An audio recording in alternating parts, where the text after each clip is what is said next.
The year 2020 brings many challenges and learnings to us. This global health crisis certainly gives us realization to become sensible on our mental, spiritual, social, emotional, and physical health. We became too cautious and most of us just stayed in our home during quarantine.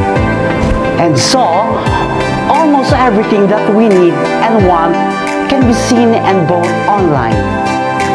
But as consumers, we also need to know our rights and responsibilities.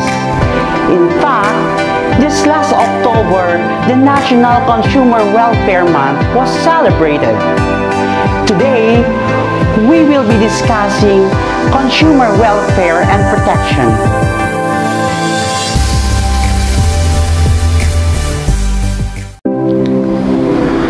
Good day, grade 10 students.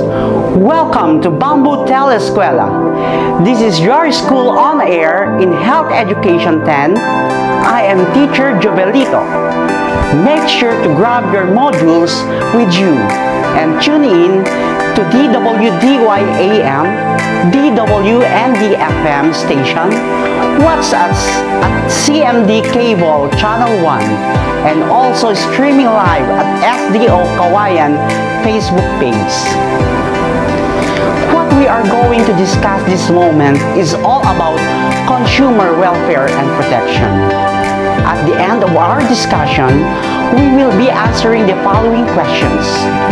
First, identify the national and international government agencies that promotes consumer welfare and protection. Second, what are the 8 basic rights of a consumer? And lastly, as a consumer, how can you participate in programs that promote your rights and welfare as a consumer? Before we proceed to our lesson, let us recall the complementary and alternative healthcare modalities. Do you still remember, class? There are 5 alternative medicines discussed from the previous module we have. Number 1, acupuncture. It is a form of energy medicine where long thin needles are inserted to specific parts of the body to affect the energy flow. Number 2, reflexology. It focuses on treating specific disorders through massaging of the palms of the hand and the soles of the feet. Number 3, nutrition therapy. It approaches treatment of medical conditions by providing a tailored diet for the patient. Number 4, acupressure. It uses hands to apply pressure on certain points of the body. Number 5, ventosa cupping massage therapy. This procedure is done by placing inverted glasses that have flames from burning cottons on specific points in the body. And now, we are able to move on to our next lesson. Sit back and relax as we fly high into the high of consumer welfare and protection. Let's make our health education lesson very meaningful and fun and exciting today. Students, let's get started! In this educational video, we will be discussing the national and international organizations that are relevant to consumer welfare and protection. Alongside of this topic is the 8 basic rights of a consumer. Our government plays an important role in consumer protection as mandated by the law.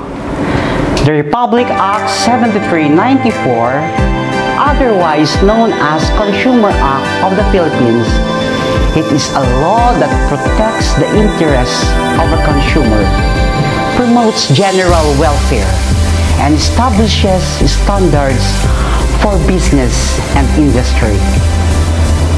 Our government created agencies to ensure the Consumer Act of the Philippines is properly implemented. Here are the functions of those agencies relative to consumer protection. First is the Bureau of Food and Drugs, or known as BFAD. What are the specific functions of this agency? We have, first, it serves as DOH's key regulatory agency and implementer of the country's food control system. Second, it ensures safe and quality processed foods, drugs, and cosmetics. Third, it regulates production, sale, and traffic of food, drug, and cosmetics. Fourth, it protects the health of the consumers and handles consumer complaints. Did you know that the BFAD was originally the Food and Drug Administration under Republic Act 3720, the Food, Drug, and Cosmetic Act of 1963. During the Marcos administration, Executive Order 851 abolished the FDA and created the BFAD on December 2, 1982. Second, it's a Department of Health, or known as DOH. Here are the different functions of this government agency. First, it provides national policy direction and develops national plans, technical standards, and guidelines in health. Second, it regulates all health services and products. Third, it inspects establishments that dispense food. Fourth, it adopts measures to ensure the quality of meat, milk products, cosmetics, and other consumer goods. Take note that the Secretary of DOH is Francisco Duque III. He is a physician and government official serving as Secretary of Health since 2017 in the cabinet of the President Rodrigo Duterte. He was recognized at the Albertus Magnus Science Award by the UST College of Science for his achievements in medical science, public health, and stewardship of the National Health Insurance Program in 2007. Third, it's the Department of Trade and Industry, or known as DTI. Here are the different functions of this agency. First, it serves as the primary coordinative and promotive, facilitative, and regulatory arm of the government for the country's trade, industry, and investment activities. Second, it ensures the quality and safety of products. Third, it checks the warranty and price tags of products. Fourth, it monitors advertisements and retail waste in order to prevent any deceptive of consumer. And lastly, it guarantees consumer welfare and protection. Did you know that DTI established the Negosyo Center program, which is responsible for promoting ease of doing business and facilitating access to services for micro, small, and medium enterprises. Republic Act number 10644, otherwise known as the Go Negosyo Act.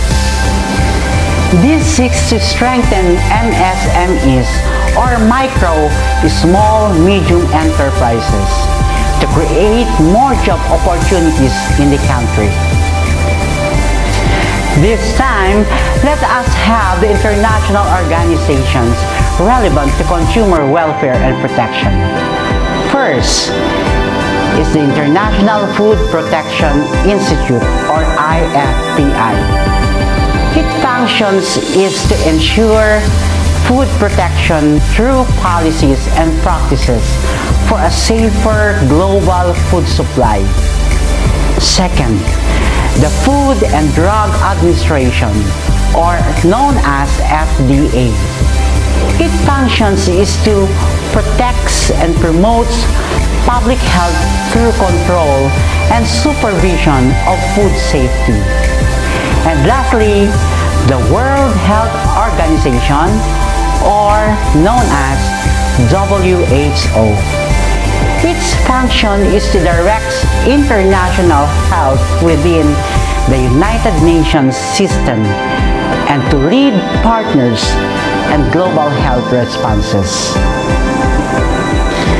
Now that you have learned the national and international agencies that promotes general welfare and establishes standards of conduct for business and industry, let us proceed to the 8 basic rights of a consumer. Class, do you consider yourself as a buyer or consumer? If yes, then you have to remember the following rights for you to be protected every time you purchase or avail goods and services. First right is the right to basic needs. This right guarantees survival, adequate food, clothing, shelter, healthcare, education, and sanitation. In short, we have the right to purchase our fundamental necessities as consumers.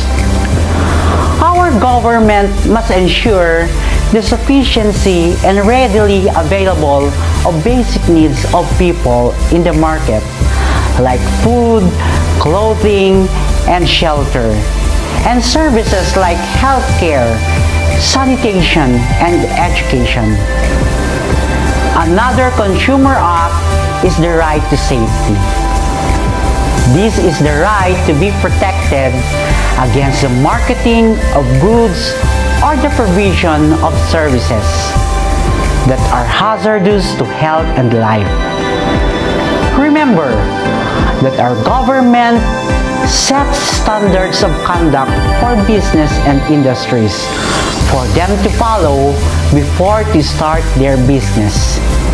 This is to ensure the safety of consumers. So please be careful, class, of buying things, especially food items, which may cause harm to your health.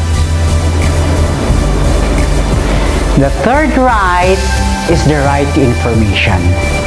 This is the right to be protected against dishonest and misleading advertising or labeling, in the right to be given in facts and information needed to make informed choices. As consumers, we need to be informed about the quality, quantity, potency, and standard price of goods. Most of the time, this information is found in the labeling or packaging of products. Fourth is the right to choose. This is the right to choose products and services at the competitive prices with an assurance of satisfactory quality. It is not the seller who will dictate what to buy. It is you as consumer, since you have the right to select or choose. The fifth right is the right to representation. This right is intended to express consumers' interest in the making and execution of government policies. There should be public hearings, consultations from the consumers before policies are made or implemented. The sixth right is the right to redress. This right is to be compensated for misrepresentation, shoddy goods, or unsatisfactory services. As consumers, if you are not satisfied of the products or services we buy or avail, then you have the right to ask for repair, replacement, or for return is for your money. The seventh right is the right to education. This is the right to acquire knowledge and skills necessary to be informed consumer.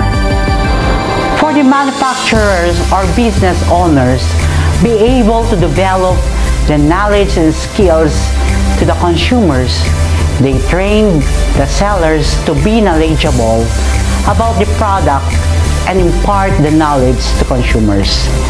In addition, manufacturers also provide manuals or labels for the different appliances or items. So, just by reading the manuals, the consumers will be informed and educated. The eighth right is the right to a healthy environment. This is the right to live and work in an environment that is neither threatening nor dangerous, and which permits a life of dignity and well-being. To ensure the safety of workers, business owners implement the proper attire before going to their workplace. Trivia. According to the latest Pulse Asia survey, Ulat ng Bayan, on May 14, 2020, 80% of the Filipino workers are aware that there are laws protecting basic consumer rights. I am hoping that you fully understood the lesson today. I believe that even students must be well educated in our rights as consumers, especially during this global pandemic. We should be more vigilant to exercise these rights. We should be fully aware of these rights for us to be protected from those fraudulent intent of others. And for your last activity, let's sum up our lesson for today. Let us recapitulate important points we've discussed. First is the right to basic needs. Second is the right to safety. Third is the right to information. Fourth is the right to choose. Fifth is the right to representation. The sixth right is the right to redress. Seventh is the right to consumer education. And the eighth right is the right to a healthy environment. Next, what are the government agencies and international organizations that provide protection to the consumer? The Bureau of Food and Drugs, or known as BFAD. The Department of Health, or DOH. The Department of Trade and Industry, or DTI. The International Food Protection Institute, or IFPI. The Food and Drug Administration, also known as FDA. And the World Health Organization, or WHO. Now that you have understood the different consumer rights and have become familiar with the agencies that help protect the consumers, let us check your understanding of today's lesson. You proceed on Module 4 on Health, answer activity My Agency Protection on page 7, and Watch and Learn on page 9. Put your answer on a clean sheet of paper and submit it to your teacher. That's all for today, grade 10 students. I hope that you learned a lot today. If you have queries, don't hesitate to ask your teachers, and we will surely assist you. Do your best in answering the succeeding activities. Please tune in for the next lesson on DWDYAM, DWND-FM radio station, CMD Cable Channel 1, and follow FDO Facebook page for more live updates and information. This has been Teacher Jubelito, your health education teacher in grade 10 of Bambo Telescuela. Always remember, education is the key to a brighter future. Together, we can do it. Para sa bata, para sa bayan, para sa Diyos. Goodbye everyone, and enjoy learning at the comfort of your own home.